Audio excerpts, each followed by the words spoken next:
This is the O-Review podcast.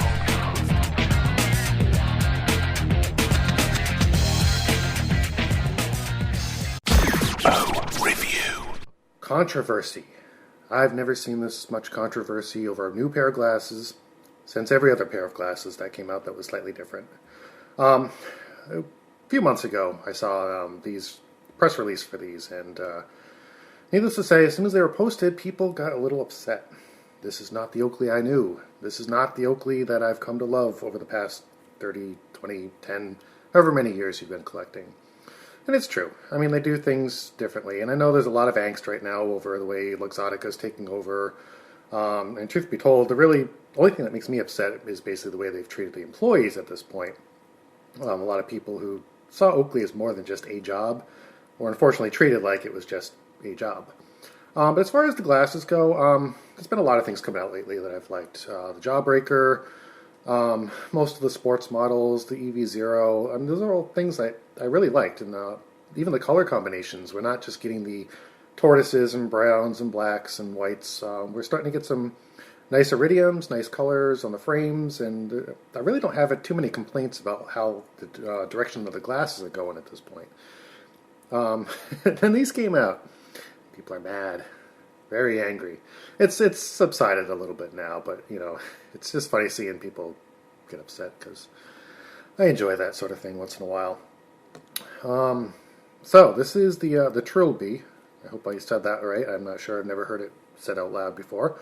We saw this on the trademark registry like a long time ago, along with like Detcord and a few other ones that didn't see the light of day for a while. But this is like the last of that initial batch of new trademark names that we saw that we didn't really have anything to tie to. So when this came out, we finally knew what that was.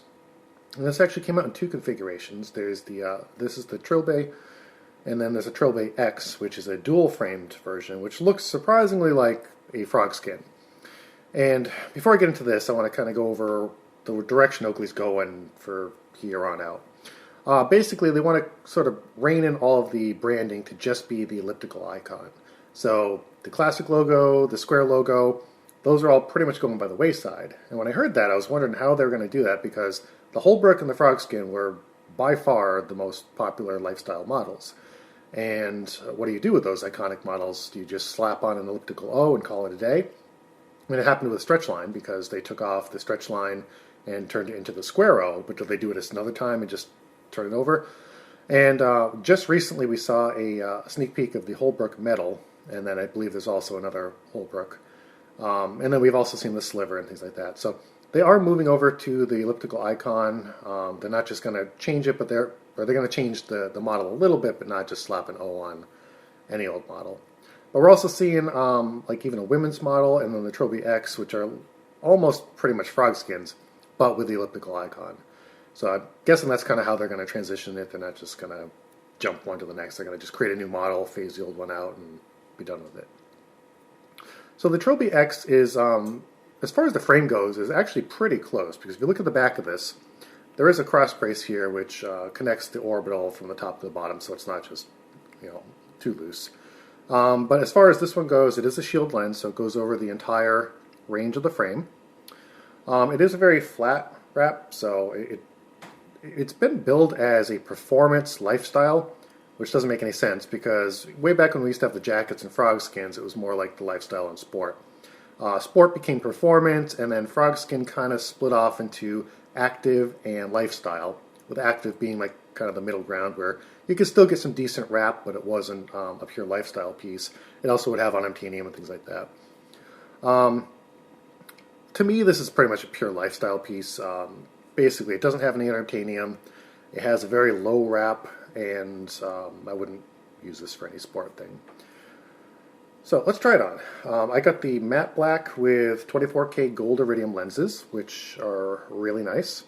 It also comes in the matte clear with torch iridium, almost like the holiday pairs a year ago. There's like a translucent blue with sapphire. There's a couple other ones that look nice. I had to pick one, and this is the one I had my eyes on. It's comfortable. I mean, it does grip your head, because it does have a nice 3-point fit, so it stays on your face. I'm not going to say it's going to fall off. There's a couple cons to it. One is, since it is flat, I know the inside of this is going to become all scuffed up with my eyelashes, because that's one of those things that happens with a lot of lifestyle pairs, at least for me. I feel like these almost touch my eyes, so putting these on, I feel like I'm going to be cleaning the insides of these a whole lot more than the outside.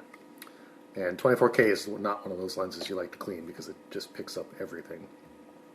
The other thing I really, really don't like about this is that it has a pin in the hinge, and I honestly really dislike anything that has the pin in the hinge, just because if this thing gets pulled in a certain direction, it's going to break versus break off. And with the snap-on hinges, which we saw with the new Canteen, which was an active style piece, you can put it right back on, and then you're back in business. Whereas these, if they break, it breaks, and then you're out of pair of glasses. So, I mean, I've never had that problem because I take care of these, but, you know, if you're out and about, sometimes things just happen. Someone sits on it, or it gets twisted in the wrong way, and it's just nice to be able to fix it instead of having a ruined pair of glasses. So another pair I have, which has a similar color scheme, is my offshoot, the Shaun White edition. This one has more of like a polished black, whereas this one has a matte black, but as far as they go, they are actually rather similar. This one does have a sort of a steeper wrap to it, and as such I would consider this more of an active wear, whereas that's more of a lifestyle pair. They fit about the same though. Not as secure as like a sports model, but as far as active and lifestyle goes, it's really not too bad. I like the accents on the offshoot more, but as such, this is also a much more expensive pair of glasses. So, my verdict is I think these are really cool.